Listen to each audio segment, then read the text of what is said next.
जब इलेक्शन आता है ये लोग नफरत की बातें करने आते हैं। इसीलिए राहुल गांधी जी निकले, भारत जोड़ो की यात्रा पे निकले और वो दिन दूर नहीं, अगले 2-2.5 महीने में राहुल गांधी जी पहला कदम इसी कठुआ की धरती पे लखनपुर के मुकाम पे रखेंगे। और मुझे यकीन है कि कठुआ के लोग हजारों और लाखों की तादाद में उसका स्वागत करने निकले। और अभियान किसका उठाया है, उसका मुद्दा क्या है?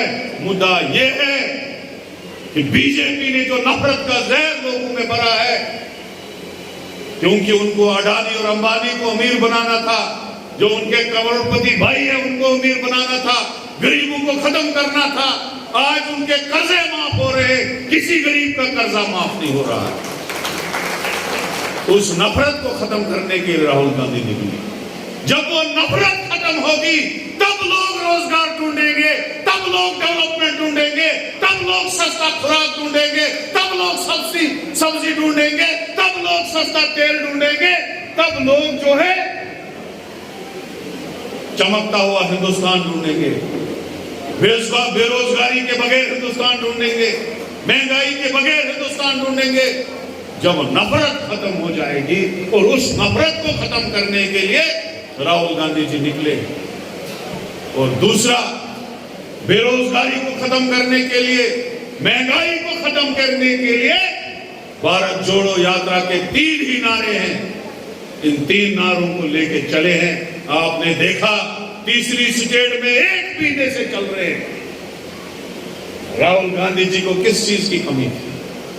अपने आप में इतनी मेहनत कर रहे हैं, प्यार अगर दे रहे हैं लोगों को, लोगों का प्यार भी मिल रहा है।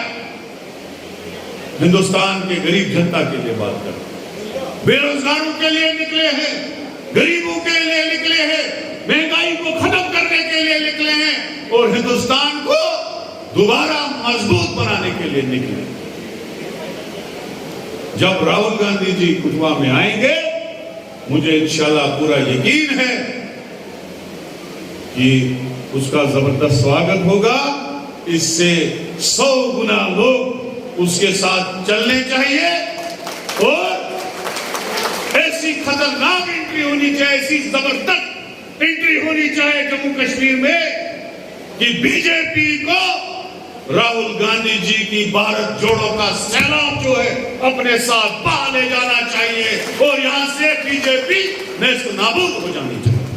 इंडियन नेशनल कांग्रेस जिंदाबाद, इंडियन नेशनल कांग्रेस जिंदाबाद। आज बहुत पार्टियां निकली हैं, बीजेपी ने एक ही काम किया। हमारी जम्मू कश्मीर जो स्टेट खुशहाल थी, आबाद थी, जम्मू कश्मीर को हिंदुस्तान का ताज कहा जाता था, उस ताज को सर का ऊपर वाला हिस्सा जो है वो काट दिया और जम्मू कश्मीर को डिग्रेड करके यूटी बना दिया।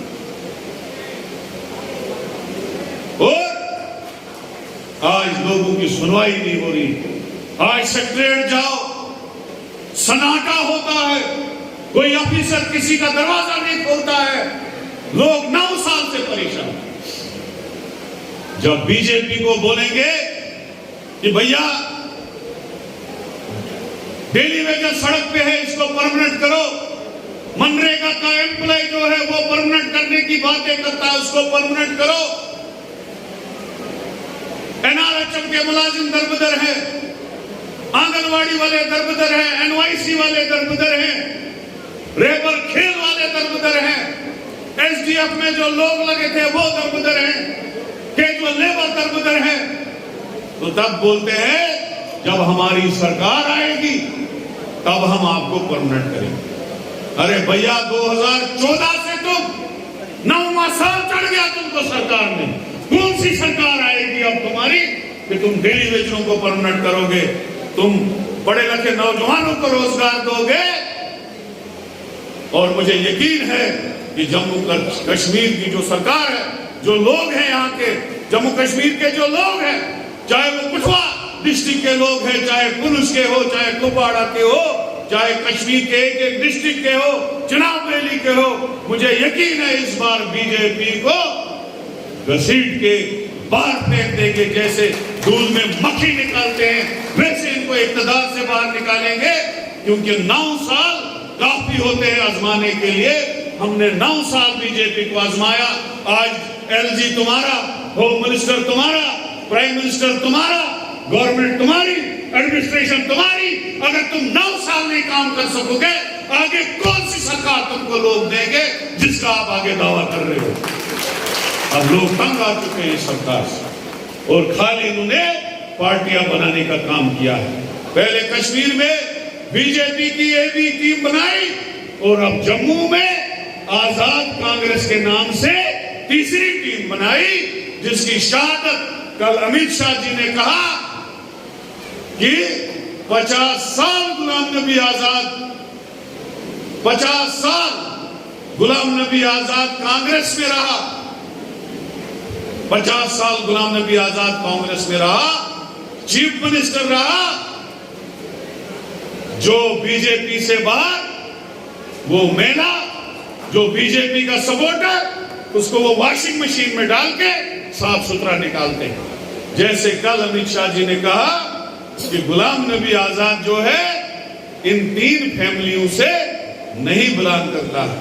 मैं अमित शाह जी को कहना चाहता हूं, अमित शाह जी, इंदिरा गांधी जी ने इस मुल्क को जितना दिया उतना किसी ने नहीं दिया और लास्ट में अपनी जान का नजराना पेश किया।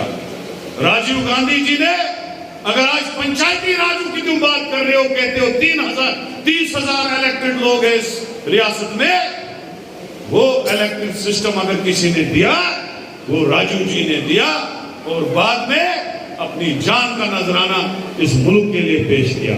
और आप ये कह रहे हो कि 3 परिवारों ने इस रियासत को लूटा? क्या इंदिरा जी जम्मू कश्मीर आके जम्मू कश्मीर को लूटने आई थी? क्या राजीव जी जम्मू कश्मीर आके जम्मू कश्मीर को लूटने आए थे? क्या हमारे मनमोहन सिंह जी, जो नेक और काबिल तरीन और ईमानदार प्राइम मिनिस्टर थे, क्या वो जम्मू कश्मीर लूटने आए थे? क्या नेहरू जी, जिसकी वजह से जम्मू कश्मीर आज हिंदुस्तान का हिस्सा है, क्या वो जम्मू कश्मीर में आके जम्मू कश्मीर को लूटने आए थे? मैं उसको कहना चाहता हूं, उसको माफी मांगनी चाहिए कांग्रेस पार्टी से और खास के इस मुल्क के लोगों से जिनको मोहब्बत था इंदिरा जी का, नेहरू जी का, राजीव जी का, कांग्रेस पार्टी का। क्योंकि अगर आप कुछ इस वक्त ऐश कर रहे हो होम मिनिस्टर की कुर्सी पे, अगर आप प्राइम मिनिस्टर की कुर्सी पे बैठे हो, आज तुम कांग्रेस पार्टी की वजह से बैठे हो। जिस कांग्रेस पार्टी ने इस मुल्क को आजाद किया, आज उसकी वजह से तुम इस बड़ी कुर्सी पे बैठे हो। तुम लोग जो थे उस वक्त, बीजेपी आरएसएस जो थी, वो उस वक्त अंग्रेजों की दलाल पार्टी थी। तुमने अंग्रेजों को माफीनामे लिख के दिया था। अगर मुल्क के लिए लोग शहीद हुए वो कांग्रेस के हुए, अगर जेलों में गए वो कांग्रेस के गए, अगर मुल्क को आजाद कराया किसी पार्टी ने, वो कांग्रेस पार्टी ने कराया, न कि तुम्हारी पार्टी ने कराया। आज तुम इक़्तिदार की कुर्सी पे बैठ के कांग्रेस पार्टी के लिए जम्मू कश्मीर में आके बदनामी करोगे और ये कहोगे कि गुलाम नबी आजाद साफ दुलार है। सब जम्मू कश्मीर के लोगों को पता है कि गुलाम नबी आजाद को तुमने वोट कटवा पार्टी बना के भेजा है ताकि वो यहाँ सेकुलर वोट काट के बीजेपी को फायदा दे। वो तुम्हारी बातों से सीधे आया हो रहा है, तुम्हारे इंटरव्यू में सीधे आया हो रहा है कि गुलाम नबी आजाद को तुमने वोट काटने के लिए भेजा है।